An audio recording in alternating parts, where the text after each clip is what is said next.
घर की रसोई एक अनोखी रासायनिक प्रयोगशाला। इसमें छिपा है ढेर सारा विज्ञान। रसोई में हम ऐसा बहुत कुछ करते हैं जिससे हमारा खाना ना सिर्फ पौष्टिक बने बल्कि पचाने में भी आसान हो। ऐसा ही एक काम है बीजों को अंकुरित करना। यही है आज का विषय, अंकुरन। अंकुरन क्या है, कैसे होता है और अंकुरित बीजों को खाना हमारे लिए अच्छा क्यों है? इन्हीं कुछ प्रश्नों के जवाब पाने के लिए खोजबीन करते हैं। शुरू करते हैं कुछ बीजों को अंकुरित करके। हमने लिए हैं कटोरी भर चने। आप चाहें तो राजमा, लोबिया, मूंग, मोठ या कोई भी बीज ले सकते हैं। चनों को धोकर पानी में डुबो देते हैं। कुछ ही घंटों में बीज पानी सोखकर फूलने लगे हैं। वो बड़े हो गए हैं। पानी को हटाकर बीजों को 3 हिस्सों में बांटते हैं। पहले हिस्से को एक गीले कपड़े में लपेटकर रख देते हैं। दूसरे हिस्से को ढक्कन वाले एक डिब्बे में ऊपर तक पानी भर के रखते हैं। डिब्बा कस के बंद। तीसरे हिस्से को यूं ही बाहर खुला छोड़ देते हैं।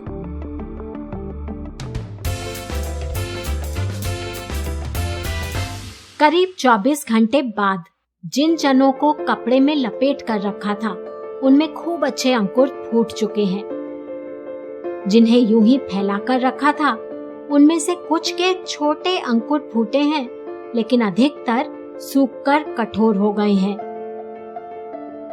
डिब्बे में बंद चनों में भी कुछ के अंकुर फूटे हैं, लेकिन वो सड़ने लगे हैं, चिकने होकर उनमें बदबू आने लगी है। तो देखते हैं क्या हुआ होगा। जो बीज खुले छोड़े थे, उन्हें हवा और गर्माहट तो मिलती रही, लेकिन नमी नहीं मिली। वो सूख गए, अंकुर ना के बराबर फूटे। जो बीज डिब्बे में बंद थे, उन्हें गर्माहट मिली, नमी बहुत अधिक और हवा बहुत कम। इसीलिए कुछ के अंकुर तो फूटे, पर वो सड़ गए। गीले कपड़े में रखे बीजों को नमी, हवा और गर्माहट तीनों पर्याप्त मात्रा में मिले। बीज के अंकुरन के लिए नमी, हवा और गर्माहट तीनों ही जरूरी होते हैं।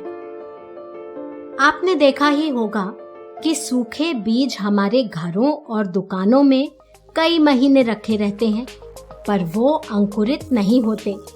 लेकिन भिगाए जाने पर सही परिस्थिति में वही बीज अंकुरित होते हैं।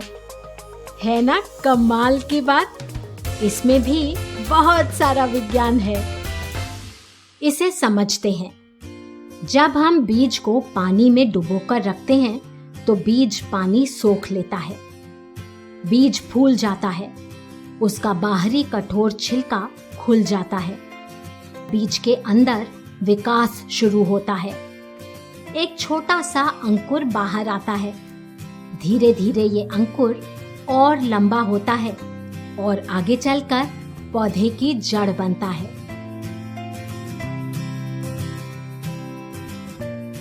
बीज में से अंकुर निकलने की इस प्रक्रिया को ही अंकुरन कहते हैं। अंग्रेजी में जर्मिनेशन।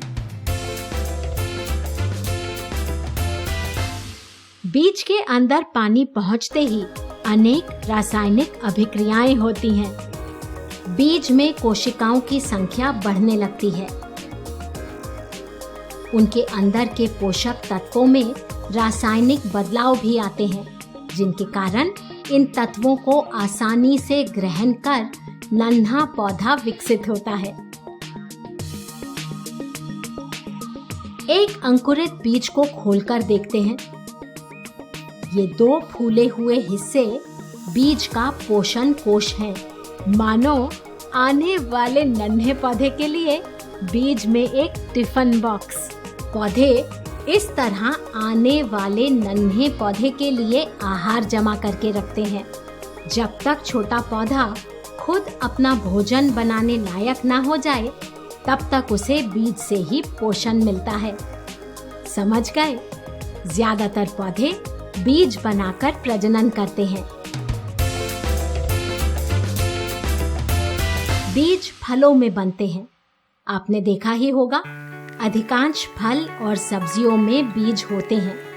सही परिवेश मिलने पर इन बीजों का पहले अंकुरन होता है और फिर इनमें से एक नन्हा पौधा उगाता है। इसी तरह पौधों का जीवन चक्र चलता रहता है। भारत और अनेक देशों में अंकुरित बीज खाए जाते हैं।